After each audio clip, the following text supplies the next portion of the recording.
Bismillah, Assalamualaikum warahmatullahi wabarakatuh. Perkenalkan, nama saya Alia Syahidah Nurul Islam dengan NPM 242101064. Saya di sini akan menjelaskan atau menjabarkan tentang ontologi atau teori hakikat. Ontologi, pengertian dan teori hakikat. Pengertian ontologi adalah salah satu cabang filsafat yang mempelajari tentang hakikat, realitas dan eksistensi dan keberadaan. Kata ontologi berasal dari bahasa Yunani, yaitu ontos, yang berarti ada atau keberadaan, dan logos yang berarti ilmu dan studi. Dengan demikian, ontologi dapat diartikan sebagai studi tentang apa yang ada dan bagaimana hal-hal tersebut ada. Ontologi berusaha menjawab pertanyaan-pertanyaan mendasar seperti apa itu keberadaan, apa yang dimaksud dengan realitas, apa yang membedakan antara sesuatu yang ada dan tidak ada, apa sifat dari entitas yang ada. Ontologi juga membahas kategori dasar dari keberadaan atau hubungan antar realitas. Teori hakikat dalam ontologi. Dalam ontologi terdapat beberapa teori dan pandangan yang berusaha menjelaskan hakikat realitas. Berikut adalah beberapa teori utama ontologi. Yang pertama ada realisme.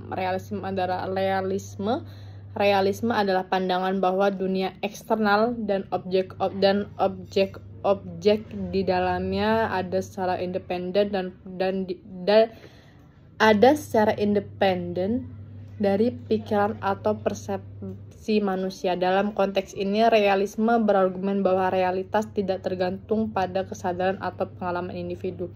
Ada beberapa bentuk realisme, termaksud yang pertama, realisme metafisik menyatakan bahwa entitas-entitas seperti benda fisik, sifat, dan hubungan antar benda-benda itu ada secara objektif. Yang kedua ada realisme epistemologis menyatakan bahwa pengetahuan kita tentang dunia dapat mencerminkan realitas yang ada. Yang kedua adalah idealisme atau idealisme. Idealisme adalah pandangan yang menekankan bahwa realitas pada dasarnya bersifat mental atau spiritual. Dalam pandangan ini, objek-objek fisik tidak ada secara independen tetapi bergantung pada pikiran atau kesadaran. Tokoh-tokoh idealis seperti George Berkeley berpendapat bahwa untuk ada adalah dipersepsikan. Untuk ada adalah untuk dipersepsikan, yang berarti bahwa sesuatu hanya jika ada yang mempersepsikannya. Dalam konteks ini, realitas dianggap sebagai konstruksi mental. Yang ketiga adalah materialisme. Materialisme adalah pandangan bahwa segala sesuatu yang ada di dunia ini terdiri dari materi dan bahwa semua fenomena termasuk pikiran dan kesadaran dapat dijelaskan melalui interaksi materi. Materialisme berargumen bahwa tidak ada entitas non-material atau spiritual yang dapat mempengaruhi realitas yang ada. Dalam pandangan ini, segala sesuatu yang ada dapat dijelaskan melalui hukum-hukum fisika dan proses material. Yang keempat ada dualisme atau dualisme. Dualisme adalah pandangan yang menyatakan bahwa ada dua jenis substansi yang berbeda, materi dan pikiran. Pikiran itu jiwa. Dalam konteks ini, dualisme berargumen bahwa pikiran dan tubuh adalah entitas yang terpisah dan keduanya memiliki sifat yang berbeda. Tokoh terkenal dalam dualisme adalah René Descartes yang berpendapat bahwa pikiran res cogitans dan materi res existens adalah dua substansi yang berbeda, dan interaksi antara keduanya adalah kunci memahami keberadaan manusia. Eksistensialisme adalah pandangan yang menekankan pentingnya individu dan pengalaman subjektif dalam memahami keberadaan. Dalam pandangan ini, eksistensi mendahului esensi, yang berarti bahwa individu harus menciptakan makna dan tujuan mereka sendiri. Tokoh-tokoh eksistensialis seperti Paul Sartre berargumen bahwa manusia tidak memiliki hakikat yang ditentukan sebelumnya dan mereka bebas untuk menentukan diri mereka sendiri melalui pilihan dan tindakan. Yang keenam ada fenomenologi. Fenomenologi adalah pendekatan yang berfokus pada pengalaman subjektif dan bagaimana individu mengalami realitas.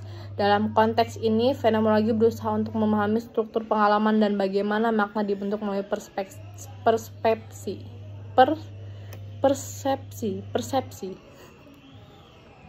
Tokoh-tokoh fenomenologi seperti Edmund Husserl berpendapat bahwa untuk memahami realistis kita harus kembali kepada pengalaman langsung dan mengesampingkan asumsi-asumsi yang tidak perlu. Kesimpulan dari pembahasan yang kita bahas hari ini adalah yang pertama, epistemologi adalah studi tentang pengetahuan termasuk sumber-sumber pengetahuan seperti pengalaman, rasionalisme, wahyu, intuisi, tradisi, sains, dan logika. Setiap sumber memiliki karakteristik dan metode yang berbeda dalam memperoleh pengetahuan. Yang kedua, ada ontologi, adalah salah studi tentang hakikat realitas dan keberadaan berbagai teori ontologis seperti realism, idealism, materialism, dualism, existentialism, and fenomenologi memberikan perspektif yang berbeda tentang apa yang ada dan bagaimana kita memahami keberadaan sesuatu. Keduanya, epistemologi dan ontologi saling terkait dengan memahami bagaimana kita memperoleh pengetahuan tentang realitas dan hakikat dari apa yang kita ketahui. Dengan memahami sumber-sumber pengetahuan dan teori-teori hakikat tersebut, kita dapat lebih mendalami pertanyaan-pertanyaan mendasar tentang eksistensi dan pengetahuan manusia. Sekian, wassalamualaikum warahmatullahi wabarakatuh.